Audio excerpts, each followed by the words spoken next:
Wamanna lao Wamanna. Wamanna oina laani. Koi nickname tholo nickname kaurage Pritam kauba nungaite.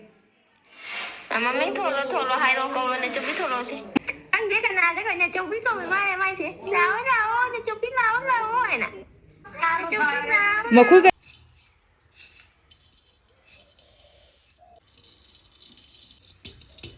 Ima.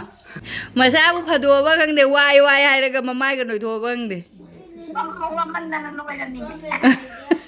Hi ma'am, yang kuina blog le pura matung nang asidi blog ama semjaregi phanade kushala mare video se doigi blog se ma'am dumi yang binarasi yang kuira matung da thangat pani aisu blog ka number kausala ka dore Masinga se ani kakti ngasanga me do ine hek topani ai blog se upala ya ba upai di ko gi chanupi atombi gi mai nu pani angang i chanupi atombi do angang unare do lak pani mari manipur da le do mamang de dum video da yaw ko mena khanga mani da upani che video ta udra bai do isu khangning ning jang na blog se hogot pani ade upala ko gi yanama thonge upana leiraga ka pura ga lai upa su yum de gi ngarang lak pani ba adu guhati da gi di flight tong do ba and horen pung mari gi ne aduga ini yanama upana leire dum thonge tuga iron bamaga tawbire ana ko mapasu masu guhati da thabaga magidi laiye bako suti budi nati na tang la ko yumda changam gane na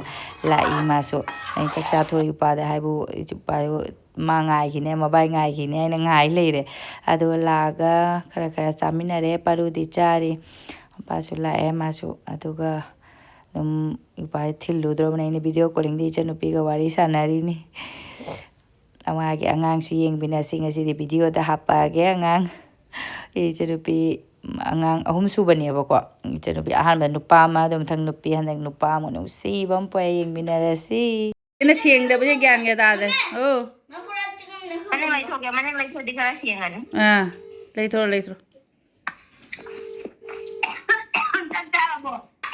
Berasa di kara. Hello. Naba. Kana malinu sih ya? Eno, koi Manipur ki flight tu kai deno kan mai adi ina ano boleh thabo adi thabo. Pumari flight do. Hello. Hello. Adi itu jabra.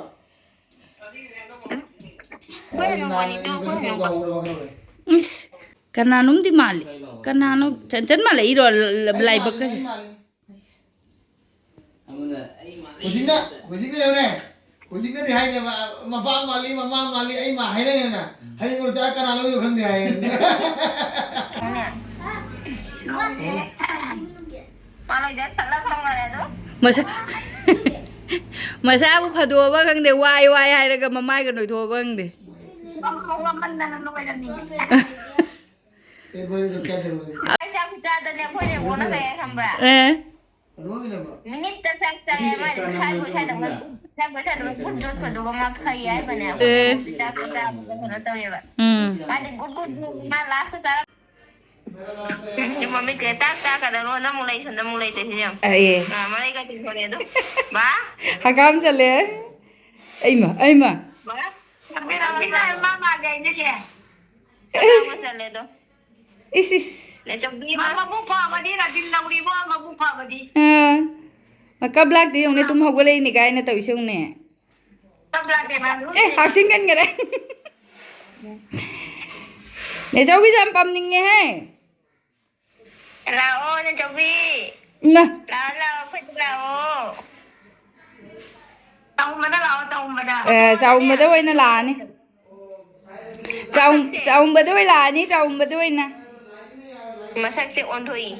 Kamera ada hektar si phajana kan to de masak si ondoi tai bangga mana de siang ake. Kai tahu ne. Betul apa lagi ba? Mana ke je unik. Ibu sampai anak ni ya. Saya ada kau ibu saya ni. Saya na mi nusa thok ja kri kai ngane jum sing de. Ma kai no to bro. Koi ki jondis ke di jaw de ko. Emre de. Koi nickname tholo nickname kau rage Pritam kau ba nungaite. Mami tholo hyro kaurane chupi tholo si. Korok la on lai je une manga ka se une. Mana bin mulai mabu pa badi. Kena bin mulai main langsung. Sonda mulai thok tu tai sang. maybe. Cái quay. Đấy. Mama cái gì cô quay đi đi. Em mà. Đồ mà thôi tất nhiên nó lấy gì được. Ura bây giờ là chuyện quên quên gì chứ nè. Em mà. Ude sống tao bằng cái sản này đấy. Mình chụp cho thì là cái mình tao. Chào rồi cái nó tao cái nó cầu chứ nè, cái nào cái nữa nè. Anh biết cái nào cái nhà chụp biết không mai chị. Nào nhà chụp biết nào này nè. Em mà. Tụi mình Lao chụp biết nào. mà khui cái điều ngồi xuống ngồi bên đó. Sakhi dore nó hết rồi. Nhưng mà chưa cái nào. Tapi macam tu tak zaman ni macam Sini kita boleh naik balik boleh. Bye bye. Đúng rồi, xin đừng có lên xưa nào. Còn đây mà mình gom đã phone đầu em ra ngay Bóng. Yar popo mapana thindu ni pa je khangju khangda ba isu lai ye na ma icha no pi phone to re na naw nu pa ina ma gate makha da lai ye na phone to hai re ya ge no yum da gi la ga hai rak ti se kamai to ino ai na ado nga tang gap tu manung da mobile lai ta bani na ikai na changoi de tauri ba ja ne adu ga ngai na ba do dum sang a mi nga tang oi shu ai na Sakare mapaga paruga na thinba duga se khoi maba sing le rei se ngone kyam jam le sele no no kg ani ma li mai se aduga sena chau handak ai se chau le su le tare upana khara pijaram ni aidi manipur da su upa magi khatang pubi bane ne do khai dok pira me gi su khara khir cha tare mamu na ro poro na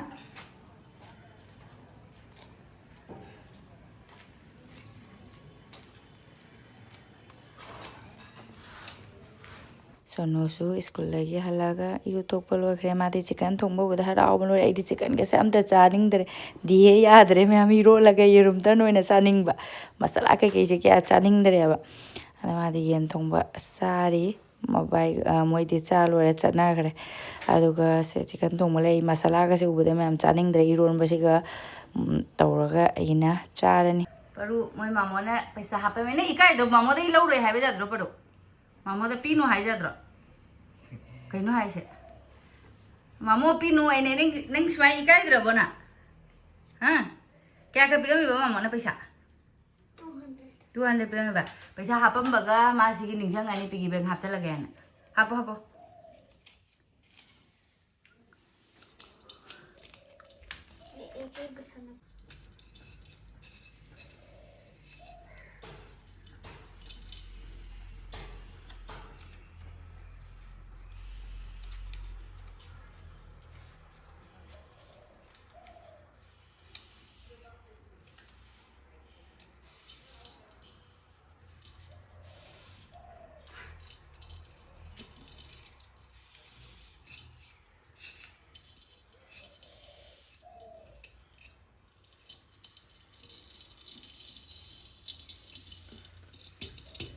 Imma.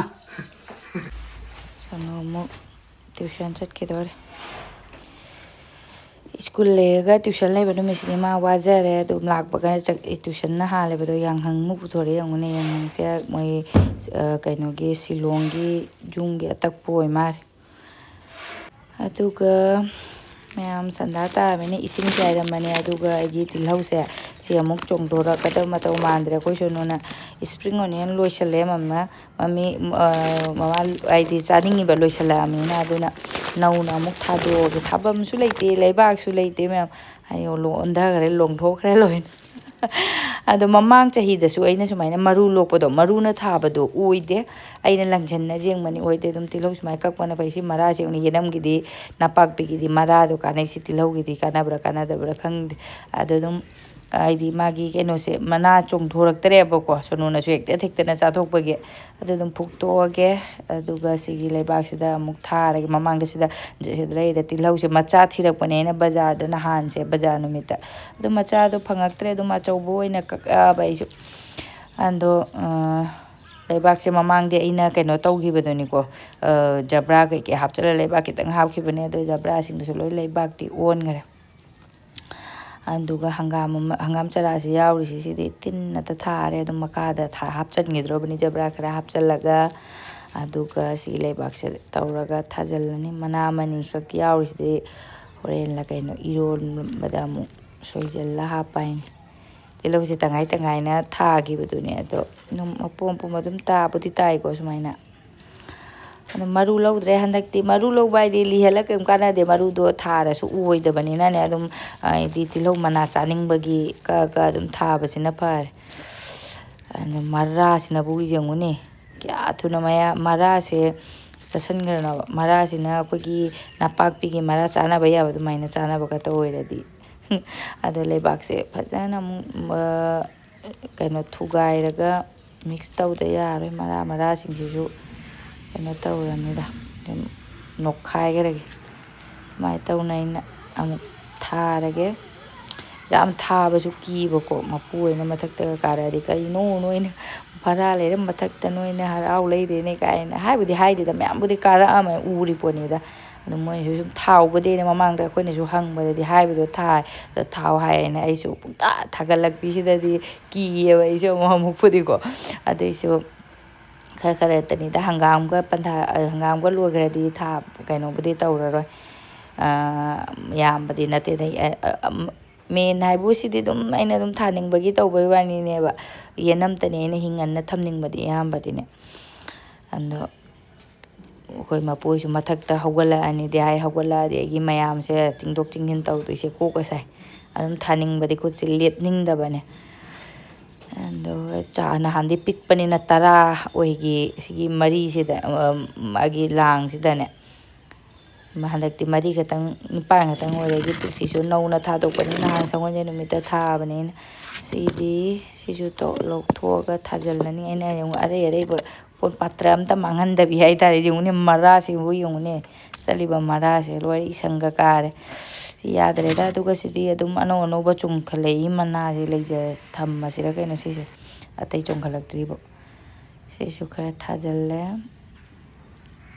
ꯑꯗꯨꯒ ꯅꯍꯥꯟꯗꯩ ꯊꯥꯒꯦꯗꯤ ꯈꯜꯂꯝꯕꯅꯦꯕꯀꯣ ꯑꯩ ꯑꯁꯦꯡꯕ ꯕ꯭ꯂꯣꯛꯁꯨ ꯁꯦꯝꯅꯤꯡꯗꯕ ꯑꯉꯥꯡ ꯄꯣꯔꯤꯈꯥ ꯃꯇꯝ ꯌꯧꯔꯛꯑꯗꯦꯕ ꯑꯩ ꯑꯣꯏꯅ ꯀꯣꯛ ꯁꯥꯏꯌꯦꯕ ꯃꯥꯁꯨ ꯂꯩꯇꯕꯅꯤꯅ ꯍꯧꯖꯤꯛꯇꯤ ꯑꯩ ꯏꯊꯛꯇ ꯇꯥꯔꯕꯅꯤꯅ ꯍꯌꯦꯡ ꯃꯃꯥꯅ ꯌꯦꯡꯗ ꯇꯧꯏꯅꯤ ꯍꯥꯏꯅ ꯑꯩꯈꯣই ꯃꯃꯥ ꯍꯥꯏꯁꯦ ꯂꯣꯏ ꯇꯥꯏꯗꯣꯀꯣ ꯄꯣꯔꯤꯈꯥ ꯌꯧꯁꯤꯜꯂꯛꯑꯕꯅꯤꯅ ꯑꯉꯥꯡꯁꯤꯡꯅ ꯀꯤꯗꯕ ꯑꯩ ꯀꯤꯌꯦꯕ ꯑꯗꯣ ꯑꯗꯨꯝ ꯑꯩꯈꯣꯏꯒꯤ ꯀꯣꯛꯇ ꯏꯆꯪ ꯆꯪꯗꯦꯕ ꯚꯤꯗꯤꯑꯣ ꯁꯦꯝꯅꯤꯡꯕ ꯀꯩꯅꯣ ꯇꯧꯅꯤꯡꯕ ꯈꯣꯠꯅꯤꯡꯕꯗꯣ ꯑꯗꯣ ꯉꯁꯤꯗꯤ ꯕ꯭ꯂꯣꯛ ꯑꯃ ꯁꯦꯝꯖꯔꯦ ꯀꯨꯏꯔꯦ ꯑꯗꯣ ꯑꯃꯗꯤ ꯊꯥꯡꯒꯠꯂꯒꯦ ꯁꯤ ꯂꯩꯔꯦ ꯇꯤꯜꯍꯧꯗꯨꯅ ꯑꯩ ꯊꯥꯔꯝꯃꯦ ꯑꯇꯩꯗꯤ ꯑꯗꯨꯒ ꯁꯤ ꯍꯧꯖꯤꯛ ꯐꯨꯛꯂꯛꯄꯁꯤꯡꯗꯨꯅꯤ ꯃꯀꯨ ꯃꯔꯥꯡꯁꯤꯡꯁꯦ ꯑꯃꯨꯛ ꯁꯤꯗ ꯍꯥꯞꯆꯤꯜꯂꯒ ꯆꯈꯥꯏꯗꯕꯤꯗ ꯊꯝꯃꯝꯃꯒꯦ ꯑꯗꯨꯒ ꯏꯁꯤꯡꯗꯤ ꯑꯇꯩ ꯂꯣꯏ ꯆꯥꯏꯔꯝꯃꯕꯅꯦ ꯍꯧꯖꯤꯛꯀꯤ ꯊꯥꯕꯁꯤꯡꯁꯤ ꯑꯃꯨꯛ ꯈꯔ ꯈꯤꯛꯇꯗꯤ ꯌꯥꯔꯣꯏ ꯑꯗꯨꯒ ꯍꯧꯖꯤꯛꯁꯦ ꯑꯅꯦꯝꯅ ꯁꯤꯗ ꯄꯤꯇ꯭ꯔꯨ ꯀꯩꯅꯣꯒ ꯂꯩ ꯄ꯭ꯂꯥꯁꯇꯤꯛꯀꯤ ꯃꯣꯏꯒꯤ ꯀꯂꯔ ꯔꯣꯡꯒꯤ ꯀꯩꯅꯣ ꯑꯣꯏ ꯃꯥꯜꯂꯦ ꯊꯥꯖꯤꯜꯂꯦ ꯑꯗꯨ ꯏꯁꯤꯡ ꯈꯤꯇꯪ ꯂꯧꯔꯨꯈꯤꯒꯦ ꯑꯗꯨꯒ ꯆꯥꯏꯁꯜꯂꯝꯃꯅꯤ ꯁꯤ ꯇꯤꯜꯍꯧ ꯆꯧꯔ ꯊꯣꯡꯗ ꯍꯥꯞꯆꯤꯟꯕ ꯑꯗꯨꯒ ꯗꯥꯎꯁꯨ ꯃꯌꯥꯝ ꯑꯩꯈꯣꯏꯒꯤ ꯋꯥꯏꯐꯥꯏꯁꯨ ꯆꯥꯛꯊꯣꯛꯈꯤꯕ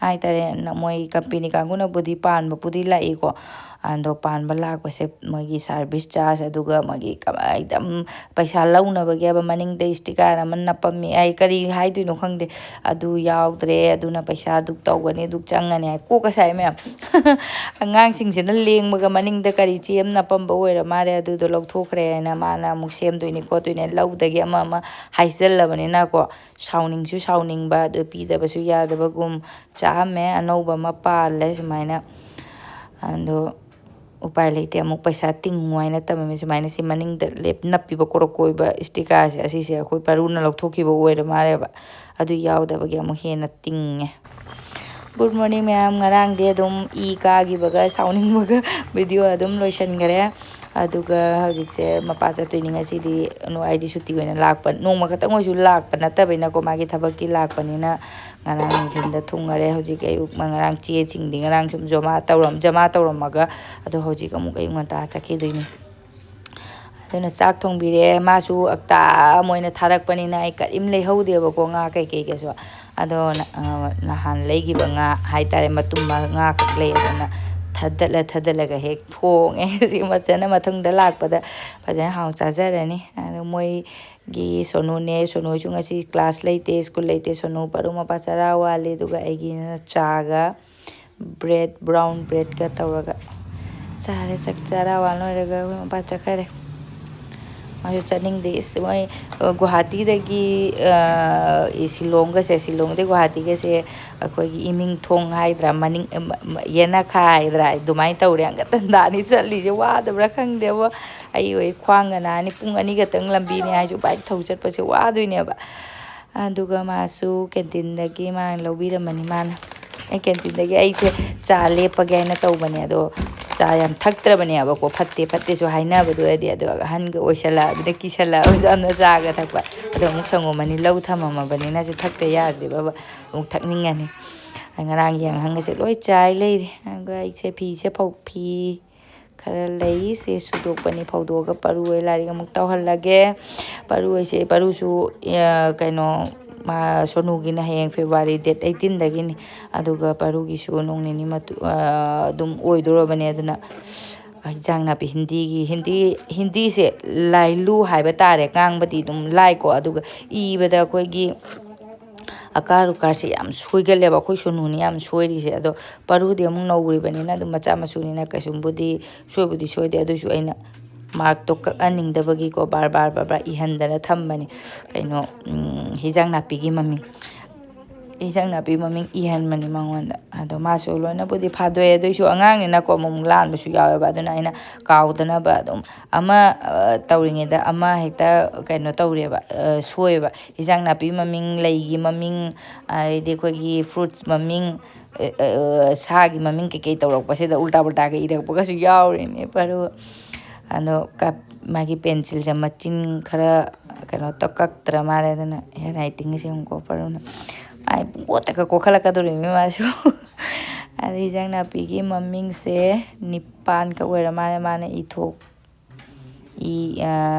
takpa de nipan muk takpa ne do nipan kakti ithok re masu टमाटर आलू बैंगन गोभी प्याज तिलहौ गाजर मटर तिलहौ है प्याज तो तिलहौ है सलगम ई लोई थोखरे दुमाई तौना पारू से ngahak takpirage sonusu larik kanna tauri aduga larik loisalakpada mayam amuk dum phone da wari sanaba loirakpada amuk chak thong matam amuk yaure do hoji akoi ai khoi ga hek kitchen ji mamang thangnari da yum sagalei mayam aduna koka as ai koka chikpa jani adubu pai leite moi ju yum chanari aduga ise ngasi mana tabi kobi se ngauraga khangcha chaning bai tan ga jam chaning mane ba ko ado tan tawradi angang ani se ayuki breakfast su kai su ayamana tan pija baina moi se chaning oidra khangde naina dum chak oina budi thonge ka ngausiga yam talle tei mahi oiba kainodi tawdre thongdre ka ngawaina aluga mana tabiga kobiga matarga tawra ngausal sumai tawna koigi barogi maten adum yam video sisu matang jelo sanjarege bye